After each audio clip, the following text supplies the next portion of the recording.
앞에 가만히 앉아 있었는데 유명 목사님이 하시는 말씀을 들으니까 갑자기 하늘이 하늘이 캄캄해지고 너무너무 감사합니다. 먼저 하나님께 감사드립니다. 제가 감당할 수 있는 일인지 참 의심스럽고요. 제가 잠을 참 푹 자는 사람인데 가끔씩 이거 어떡하지 하는 그런 마음이 이게 중간중간에 이렇게 생기는 걸 제가 태어나서 처음 느끼는 거예요. 결혼식 전날에도 푹 잤는데 하나님께서 저에게 주신 어떤 그 시대적인 사명이라고 저는 받아들이겠습니다. 그래서 우리 목사님들과 또 뉴저지 지역에 있는 교회가 도와주십사 저를 도와주셔서 제가 이 한 회기 동안 이 사명을 잘 감당할 수 있도록 힘이 되어 주시기를 부탁드립니다. 하나가 돼야 역사가 일어나는 것 같습니다. 하나 되지 않으면 생명의 역사도 일어나지 아니하고 복음의 역사나 하나님의 나라가 하나 되지 않을 때 일어나지 않는다는 것을 우리가 너무나도 정확히 알고 있는 내용입니다. 교회가 하나 되는 것이 하나님이 이 시대에 저희들에게 준 귀한 사명이라고 저는 믿습니다. 교회와 교회가 흩어져 있는 것이 현실적인 문제입니다. 꼭 흩어진 것이 아니라 자기 일에 바쁘고 분주하다 보니까 다른 데 관심이나 신경을 쓸 수 없는 것이 현실인 것 같습니다.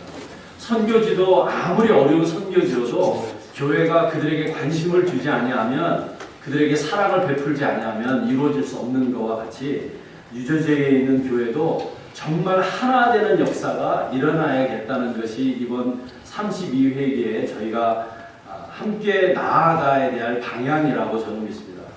하나 되는데 어떻게 하나가 되냐면 제가 따라오라 그래서 누가 따라오시겠어요? 그게 아니라 정말 제가 갖고 있는 우리 회기가 갖고 있는 우리 지역 교회가 갖고 있는 것들을 다 동원해서 서로 섬길 때 하나 되는 역사가 있을 줄 믿습니다. 주님께서 요한복음 13장에 분명히 서로 발을 씻겨주는 것을 통해서 하나가 되고 사랑으로 하나가 되고 그 사랑으로 하나가 되었을 때 이 세상 사람들도 너희가 나의 참 제자인 줄을 알리라 라고 말씀하셨습니다. 그래서 우리가 주 안에서 서로 섬김으로 최선을 다해서 섬김으로 하나가 되는 역사를 이루어 나가도록 노력하겠습니다. 그러면서 교회와 교회가 하나 되는 문제에 교회에 더 마음을 쓰고 물론 문전박대하는 교회도 있을 수 있고 또 교육이 필요 없다라고 생각하는 교회도 있을 수 있습니다. 그러나 어떠한 형편의 어떤 상황이든지 우리가 섬길 수 있는 것이 무엇인가 한번 생각하고 기도하고 그래서 교회와 교회가 서로 섬김으로 하나 될 수 있는 교협이 교회에게 이거 해달라고 요구하는 것이 아니라 또 우리가 섬길 수 있는 것이 무엇일까를 한번 생각할 수 있는 회기가 되기를 원합니다. 31회기에 제가 너무나도 감사하고 감격이 있었던 것 중에 하나라면 이 지역에 있는 선교 단체를 참 많이 섬겼던 교회인 것을 저는 감사드립니다.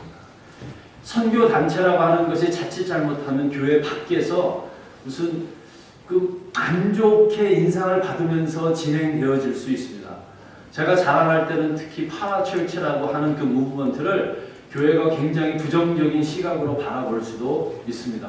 그게 사실 현실적인 거이기도 한 것 같습니다. 그러나 분명한 것은 이 시대에 그러한 선교의 사명을 감당하고 있는 교회가 함께 감당해야 될 부분을 또 감당하고 있는 선교단체를 어떻게 교육이 섬겨서 함께 교회를 섬길 수 있는 선교단체로 만들어낼 것인가 31회기에서 시작한 이 내용들을 계속 이어서 우리가 이 지역에 있는 선교단체를 잘 섬김으로 하나 되는 역사 그래서 그 하나를 통해서 하나님이 그 선교단체를 통해서 이루시고자 하시는 일들을 정말 풍성히 이룰 수 있는 회기가 될 수 있도록 노력하도록 하겠습니다.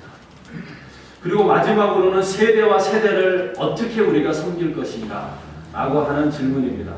사실 뉴저지에 있는 많은 교회가 학생이나 어린 아이들이 있는 교회가 많지는 않습니다. 그게 현실인 것 같습니다. 이게 교회에 한두 명 있으면 감사할 정도로 그런데 사실 생각해 보면 교회에 흩어져 있는 그 한두 명의 차세대들이 결국에 뭉쳐서 이 지역의 차세대의 그러한 그 미래를 볼 수 있는 그런 아주 중요한 그러한 차세대인 것을 우리가 기억해야 될 줄 압니다. 세대와 세대가 서로 연결할 수 있는 교육이 될 수 있도록, 세대와 세대가 서로 섬김으로 하나 될 수 있는 교육이 될 수 있도록 노력하겠습니다. 그래서 이 지역에 있는 어린 아이들부터 청소년 차세대들이 정말 방향을 가지고 우리가 갈 수 있는 교회들이 돼야겠다. 교육이 이러한 방향을 제시할 수 있는 교육이 돼야겠다라는 생각을 합니다.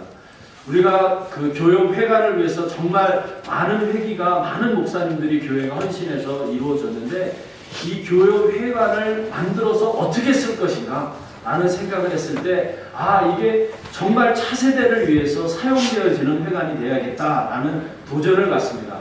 작은 교회들이 모여서 어린아이들서부터 중고등부 아이들에 이르기까지 함께 주의 복음과 사랑으로 어떠한 것들을 섬길 수 있는 기회가 이런 회관들이 마련해지면 이게 정말 좋은 기회가 될 수 있다고 저는 믿습니다. 교회 한 명, 두 명 아이들이 모여서 사실 이 차세대들의 문제 중에 하나가 사실 민족에 대한 한국 사람이라는 사랑이 굉장히 부족한 것이 사실입니다. 자기가 한국 사람인 건 아는데 내가 이 민족이라는 의식이 전혀 없는 거예요. 저도 여기서 오래 살다 보니까 이 민족이라는 의식이 별로 없습니다. 그러니까 그냥 흩어질 수밖에 없는 현실입니다. 그러나 이런 아이들이 함께 모여서 기도하고 무엇을 배우고 한국에 대해서도 배우고 교회에 대해서도 배우고 이런 도전을 배우고 함께 선교할 수 있는 이런 기회들이 자꾸 열어진다면 1세대들에 대한 갖고 있는 부정적인 생각들도 없어질 줄 압니다. 지금 현실은 2세대들이나 차세대들이 1세대들에서 잘 알지 못하는데 부정적인 거라는 거예요. 서로 이해하지 못하니까 그저 피하는 그런 모습들을 많이 봅니다. 2세 교회들 중에서도 정말 교회들이 튼튼하고 건강하게 영적으로 잘 성장하는데 제 마음속에 항상 마음 아픈 것은 부모님들 교회를 굉장히 좋지 않는 눈으로 본다는 겁니다. 그것이 현실인 거죠. 그 부모님들의 사랑을 받고 거기에 기도를 받고 성장을 했음에도 불구하고 부정적인 것들이 끼어 있다는 겁니다. 이게 섬김으로 하나 되어질 때 정말 하나님께서 이 지역에 있는 한인교회를 통한 한인교회를 향한 하나님의 뜻들이 반드시 크게 이루어지는 그런 기회가 될 줄 믿습니다. 이런 일들을 저희가 어떻게 하겠어요? 저희는 이 부분들을 놓고 그냥 섬김으로 일을 시작하려고 합니다. 우리 목사님들과 많은 교회들의 적극적인 후원과 기도 부탁드리고요. 이 한 회기 동안 정말 성령의 음성에 귀를 기울이는 회기가 되기를 소원하고 그리고 많은 교회와 우리 목사님들, 장로님들의 말씀에 귀를 기울일 수 있는 한 회기가 되기를 이 시간에 약속드립니다. 감사합니다.